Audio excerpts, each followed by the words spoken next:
إن الحمد لله نحمده ونستعينه ونستغفره ونعوذ بالله من شرور أنفسنا وسيئات أعمالنا من يهده الله فلا مضل له ومن يضلل فلا هادي له وأشهد أن لا إله إلا الله في ألوهيته وربوبيته وأسمائه وصفاته وأشهد أن محمدا عبده ورسوله صلى الله عليه وعلى آله وأصحابه أجمعين وبعد السلام عليكم ورحمة الله وبركاته. وعليكم السلام ورحمة الله. نعم après les louanges à Allah Azza wa Jal, qui est le suprême, l'unique, sans associé, qui mérite d'être adoré, loué et glorifié. Nous témoignons que Mohammed fait bénédiction sur lui et l'a envoyé d'Allah vers nous pour nous sortir des ténèbres vers la lumière. Nous allons continuer avec, je pense que c'est la 4e ou la 5e séance sur le livre Al-Kaba'ir, dans le livre Al-Kaba'ir sur l'orgueil. On va continuer avec la parole de Ibn Uthaymin, rahimahullah, où il dit وهذا هو الإمام أحمد رحمه الله. Il prend le cas de l'imam Ahmad, qui est le 4e parmi les Aïmad al-Arba'a. Il dit Imam Ahli Sunna. Imam Ahmad qui fut un grand imam dans la Sunna, qui est connu par les savants comme un imam qui a enduré pour la Sunna. وأرفع الأئمة من حيث اتباع الدليل. Et parmi les grands savants, Imam Ahmad il occupait une grande place parmi ceux qui suivent les dalil. C'est-à-dire, il était parmi les imams les plus forts à suivre les dalil. وساعة الاطلاع نجد أن له في المسألة الواحدة في بعض الأحيان أكثر من 4 أقوال.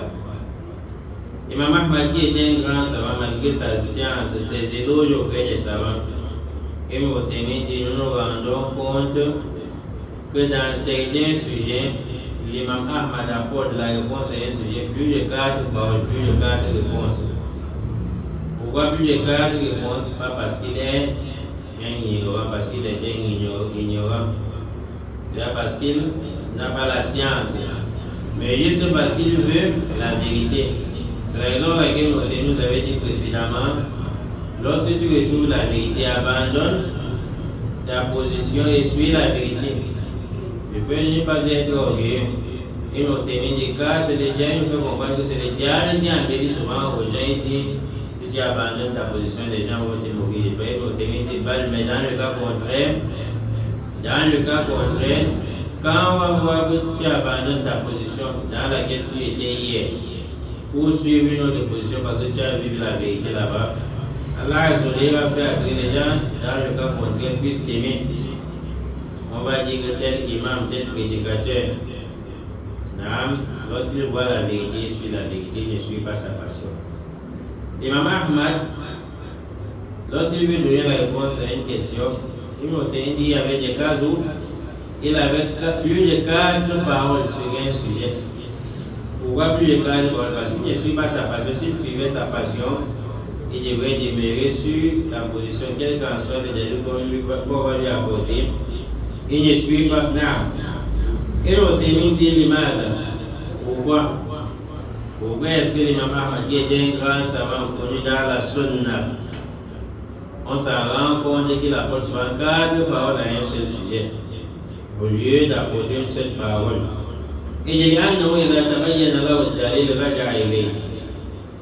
Parce que l'imam Ahmad, lorsqu'il prend une position et une autre preuve, un autre argument devient plus clair auprès de lui, il abandonne sa position pour prendre une seconde position qui a beaucoup d'arguments. Ceci indique, et on va bénéficier ici que deux fois nous pouvons prendre des positions, ça nous concerne tous. On peut prendre des positions parce qu'on a lu un dalil, ça nous a convaincu, et bien après lorsqu'on apporte les détails qu'on va apporter, ça va faire ce qu'on abandonne notre position. Prenons un exemple. Le prophète dit après la prière, le saut. on ne doit effectuer aucune prière. Tu lis bien les dalils clairs et hadiths authentiques. Après, maintenant, on dit après la prière de Asr, il n'y a aucune prière effectuée jusqu'à ce qu'on effectue la prière de Maghrib. Pourquoi tout cela? Parce que le soleil se lève entre les dieux contre du diable et se couche entre les dieux contre du diable. Et Asr, c'est vers cette heure-là. Voilà maintenant les dalils. Après maintenant, tu dis, bon, après la prière de Asr, il effectue aucune prière. Après la prière de Souk, il effectue aucune prière. Après maintenant, tu te rends compte que les savants chéris savent plus que toi.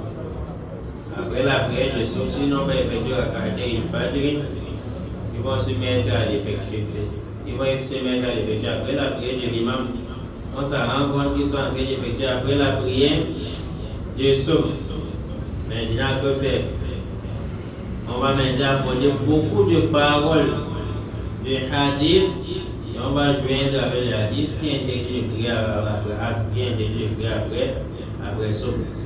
Quand qui interdit de prier, on va apporter beaucoup de hadith et joindre aux hadiths qui indiquent de prier après Asr ou bien après Souk.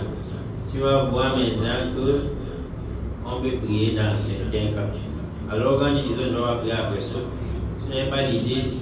Je vais prier même dans certains cas. On prend maintenant l'exemple.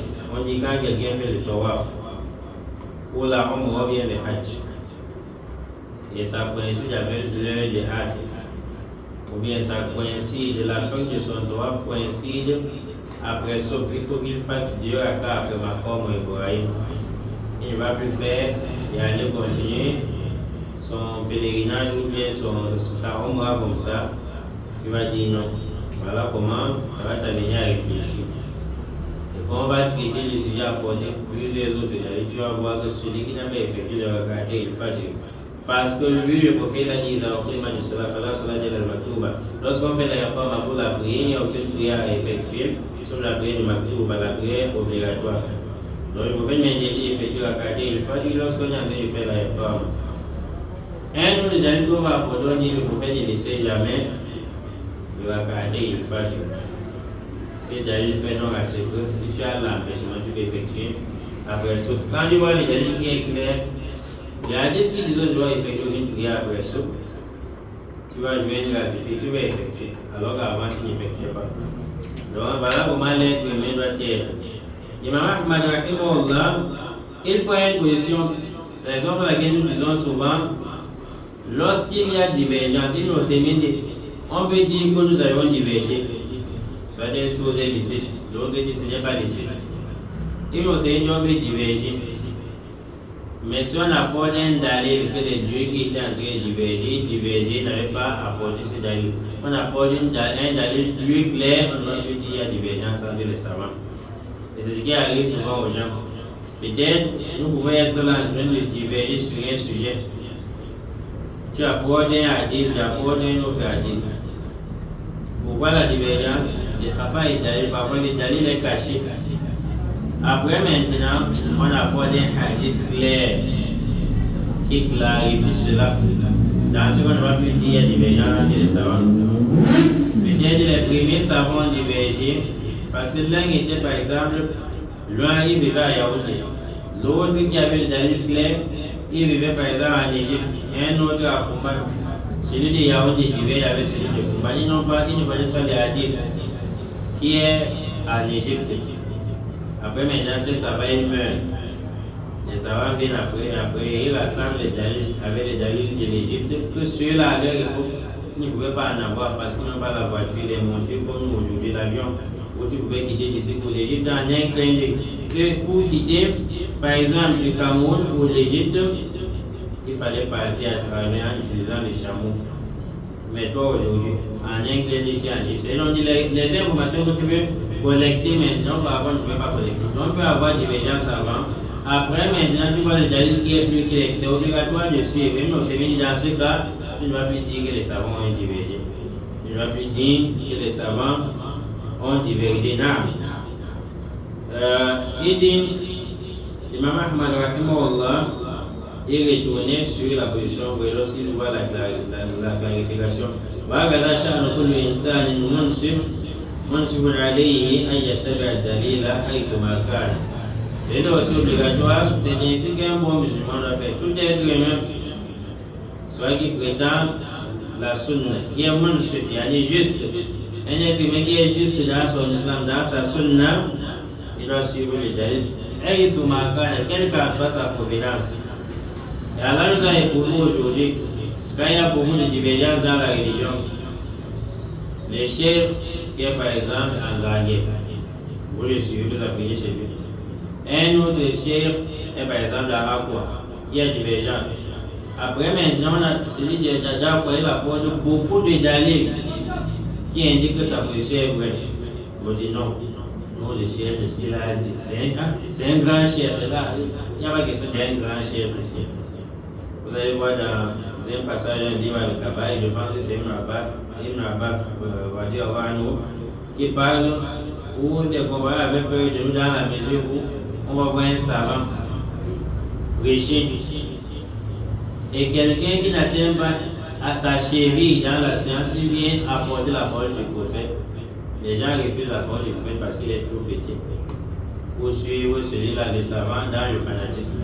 Il faut faire très attention. Et nous dit ثم قال الشيخ رحمه الله عن سنين المسلمين في قوله تعالى تلك الدار الآخرة نجعلها للذين لا يريدون علوا في الأرض ولا فسادا والعاقبة للمتقين. Avant de continuer avec sa parole, on va traduire le verset. On va voir l'orgueil, on va pas le paradis au Billah. Allah dit تلك الدار الآخرة, cette dernière demeure, le paradis. نجعلها, Allah dit là, établit cela pour qui? للذين لا يريدون علوا في الأرض. C'est pour ceux qui ne recherchent pas à être élevés sur terre. Voilà, façade, qui ne veulent pas semer la corruption ni apporter le désordre. Voilà, de la dernière demeure, c'est-à-dire le paradis de l'humanité est réservé aux personnes pieuses. Allah dit le paradis نجعلها, il a établi à qui?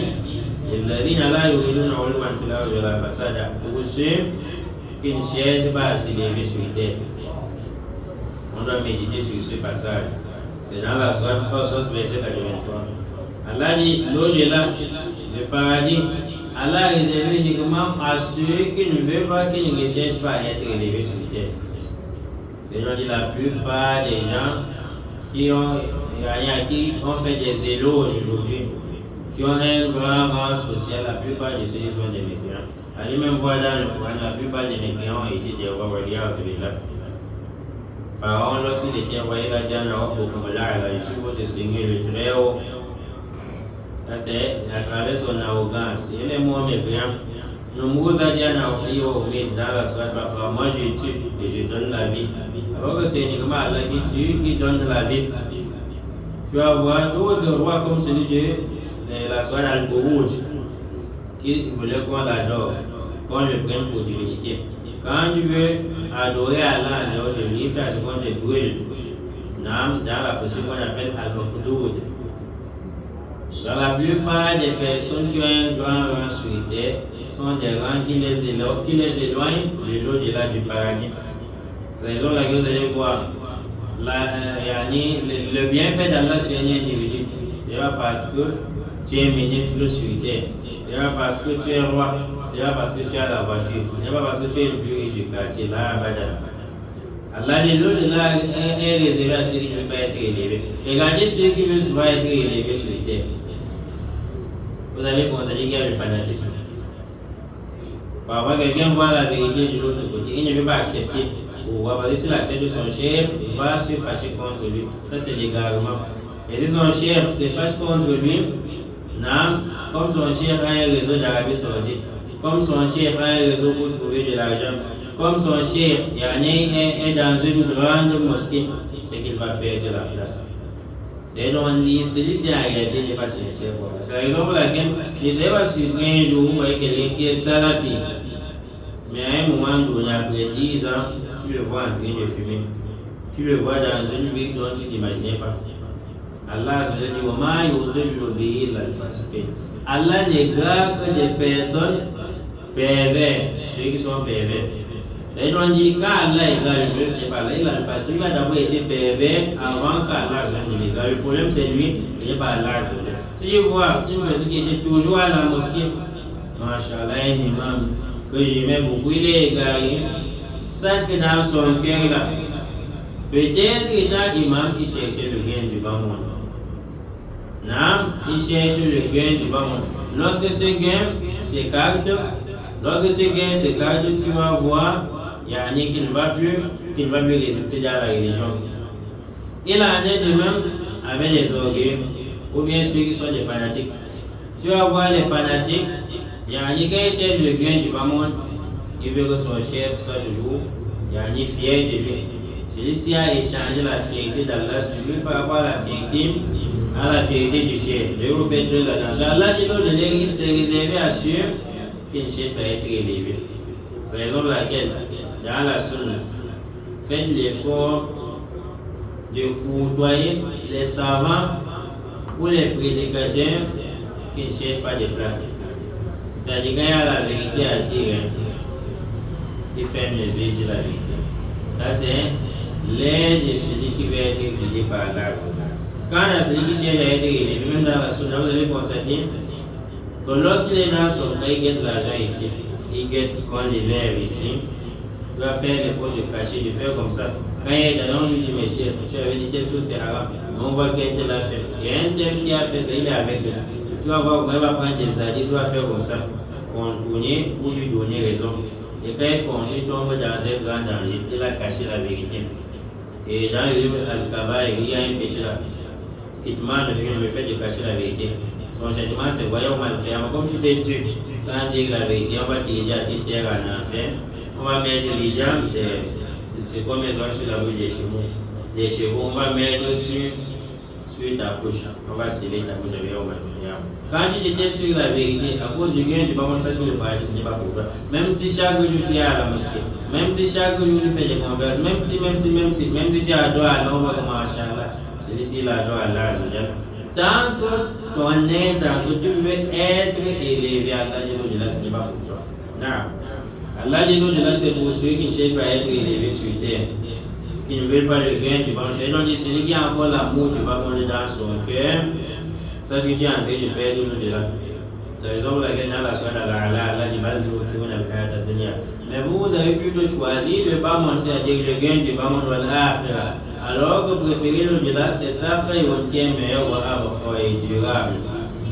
Donc, nous devons regarder face à ce que nous choisissons vivre l'au-delà. On est chez présent, être élevé dans cette vie, ça ne sert à rien. Choisis d'être parmi ceux qui seraient élevés auprès d'Allah, Azzawajal, Yawm al-Qiyamah. Il y a des gens, lorsqu'ils veulent être élevés ici, tu vois quelqu'un, lorsqu'on prêche, on dit la vérité, il s'en va voir les dirigeants, les rois, pour on a insulté le roi, pour créer des problèmes et être élevé auprès du roi. Pourquoi on le prenne comme une bonne personne? Et regardez comme il cherche à être élevé pour le bas-monde, il est en train de vouloir écraser l'islam.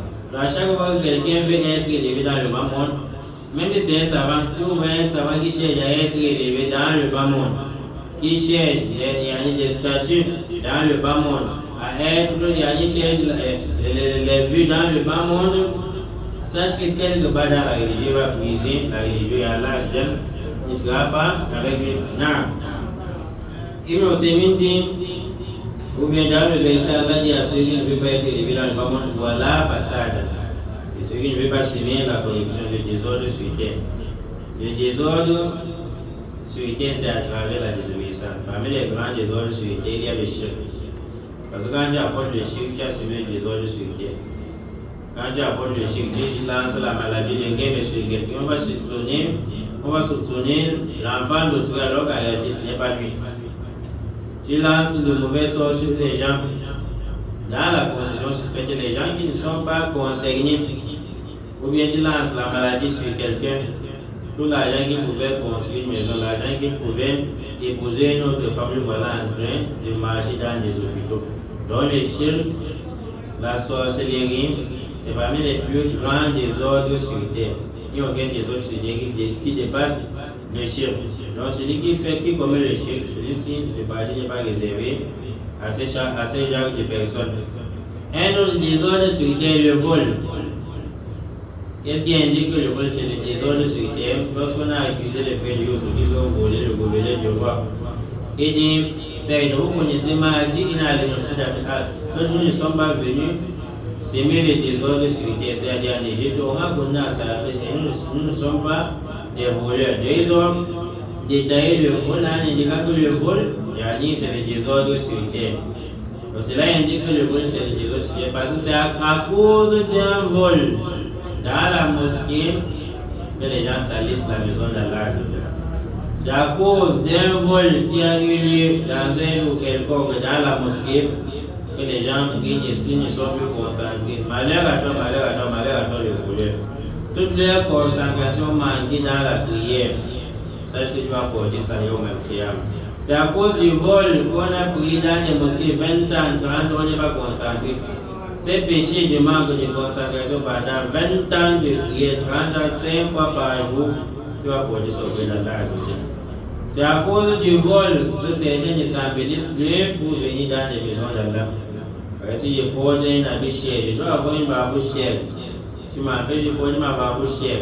C'est à cause du vol que la maison d'Allah est devenue un magasin où on va garder des chaussures. Si elle est à l'extérieur, on va prendre. Voilà le mois de Ramadan qui arrive. Sachez donc que le vol, le mois de Ramadan dépasse le vol dans d'autres jours. Il y a certains qui n'ont même pas peur d'Allah. On nous a parlé de quelqu'un, d'un frère qui, je pense, entre la mosquée à l'autre, non, c'était la mosquée à Inch'Allah. Ce frère dit, il est arrivé là-bas, il a déposé une chaussure, comme par exemple ici. Une autre chaussure, il va déposer là-bas. Il ne sait pas, il met un ici, il va mettre l'autre de l'autre côté. Après la prière, on a prié tous les deux. Donc ça c'est le désordre sur terre. C'est à cause du vol que l'argent qu'on pouvait donner aux pauvres, on a pris pour renforcer la sécurité. C'est à cause du vol que dans certaines mosquées, donc certains seront en train de prier, d'autres seront en train de supplier. Ils ne prient pas. C'est à cause du vol que certains ne vont pas aller effectuer le tahajjud. Parce que s'il sort seulement là, un jour en sortant, il avait un bandit qui paniquait, qui voulait entrer par derrière. Ça l'a empêché d'aller prier. Le vol, c'est un grand désordre sur terre. Lors de la prière d'éclipse, le prophète Ali, il a vu d'autres personnes qui étaient en train d'être châtiées. Lorsqu'il effectue la prière d'éclipse, qui est une prière sunna, avec le compagnon, on l'a vu marcher vers l'avant, puis revenir rapidement en arrière. Le prophète dit ce qu'il a fait, c'est qu'il revienne rapidement en arrière, étant dans la prière. C'est parce qu'on lui a présenté l'enfer. Il a vu 4 types de gens, parmi lesquels le voleur. Celui qui voyait la position des gens pendant le pèlerinage, le voleur, il a bien volé en enfer. Donc toi le voleur, sache que voici le Ramadan qui est en train d'arriver. Si le Ramadan est un grand mois pour l'adoration des gens, un grand mois où chacun doit faire l'effort d'être présent chaque fois à la mosquée. Et c'est un grand mois de vol. Sache que le vol le mois de Ramadan dépasse le vol dans d'autres mois ou d'autres jours qui ne sont pas les journées du mois de Ramadan. Et méfie de ce qui perturbe la foi des gens. Dans quel mois? Dans le mois sacré, le mois de Ramadan. Et il dit, le paradis c'est pour ceux qui ne savent pas les désordres sur terre. C'est-à-dire si le vol, voler c'est s'aimer le désordre, c'est-à-dire que les voleurs c'est évident qu'ils ne soient pas au paradis. Sache que tu veux voler 100 fois chez quelqu'un, ça t'amène en enfer pour une très longue durée. Peut-être que c'était son devant derrière, peut-être que tu devrais gêner avec demain. Peut-être qu'il devrait rembourser les dettes, il aurait émigré à cause de cet argent qu'il devrait compléter. Tu veux voler 1000 francs chez quelqu'un, tu vois que c'est petit. Peut-être que c'est 1000 francs qu'il devrait prendre pour compléter l'argent de la location, il a déjà désaéré, on lui a déjà manqué de respect jusqu'à un niveau, ce n'est plus bien. 1000 francs que tu as volé et ça l'a empêché. Donc il faut faire très attention dans nos péchés.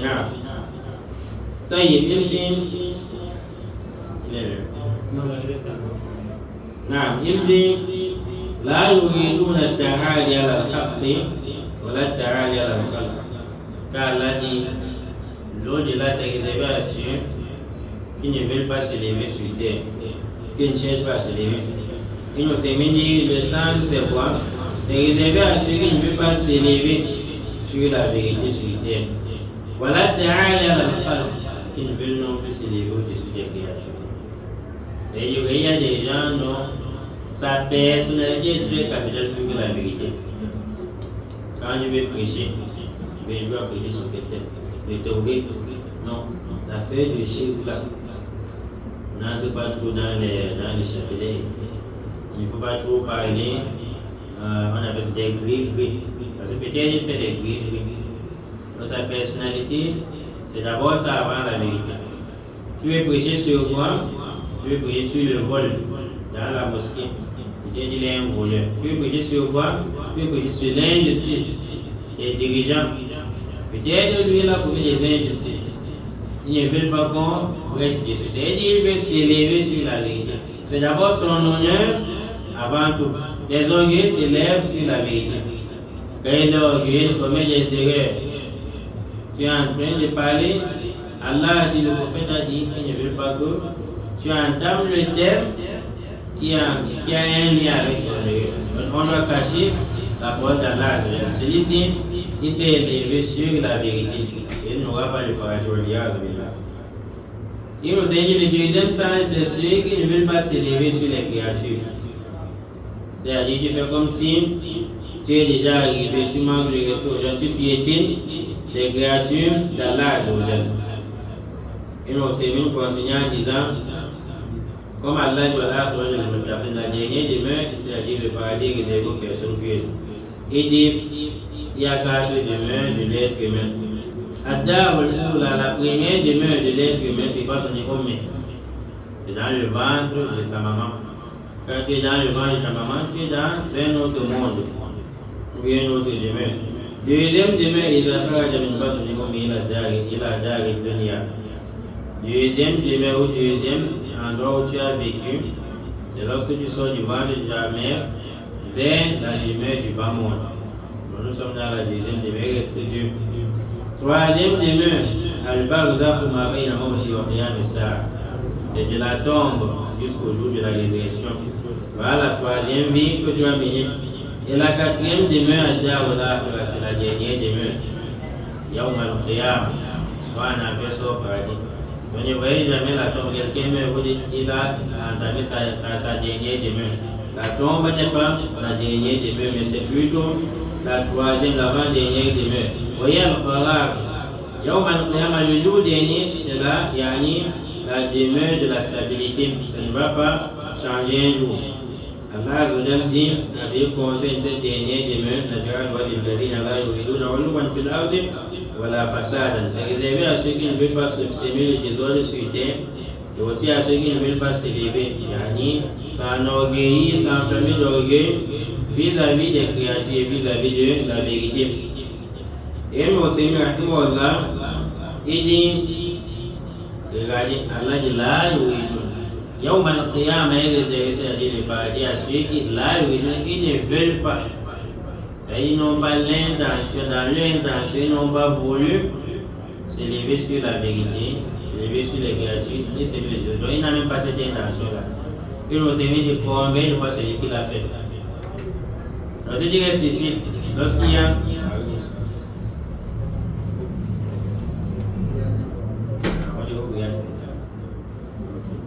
donc, si tu restes ici, dans ton cœur, tu souhaites le désordre, non commet le désordre là-bas, tu es fier, ou bien quelqu'un s'est enorgueilli là-bas sur la vérité, tu es fier, c'est que tu n'as pas l'au-delà. Il m'a dit combien de fois celui qui tombe maintenant dans l'orgueil et dans le désordre. Recevez bien ou bien Allah dit là, à ceux qui ne veulent pas. C'est-à-dire, comme le désordre qui s'est passé après les élections, ce n'est pas islamique. Si le désordre se passe, tu es fier. C'est que tu as suivi, tu as aimé le désordre, tu ne peux pas parler sur combien de fois celui qui a commis là. Concernant la rakata Fatino, par exemple, on prie à 5h40 et on appelle la dernière appel à 5h30. Oui. Maintenant, quand tu n'as pas effectué la rakata à la maison, tu arrives à la mosquée. Tu pries la rakat. tu te lèves encore pour deuxième, parce qu'il y avait une vidéo là d'un chef qui a interdit de prier 4 rakats en même temps avant la prière de Fajr. Comme par exemple, quand tu entres à la mosquée, D'abord saluer la mosquée, ensuite. oui, ensuite tu te lèves encore. Il doit apporter les dalils. Parce que, au fait, il y a un hadith qui demande de prier à Fajr, un autre qui demande d'entrer à la mosquée. Il dit d'abord saluer la mosquée avant. Oui. Mais lui, il dit que quand tu entres déjà à la mosquée, quand tu salues la mosquée, c'est suffisant. Donc tu n'as pas besoin. Il faut un dalil très sûr. Parce que le fait d'effectuer 2 rakats à la mosquée. Pourquoi? Parce que saluer la mosquée, tu vas saluer chez soi. Je ne vais pas rester chez moi et saluer la mosquée. D'ailleurs, il effectue 2 rakats à la mosquée parce que normalement il est entré à la mosquée. Pourquoi il n'effectue pas 4? Parce que c'est Nawaf qui l'effectue à la maison. C'est Nawaf qui l'effectue à la maison. C'est-à-dire si tu n'as pas effectué à la maison, tu vas l'effectuer à la mosquée encore.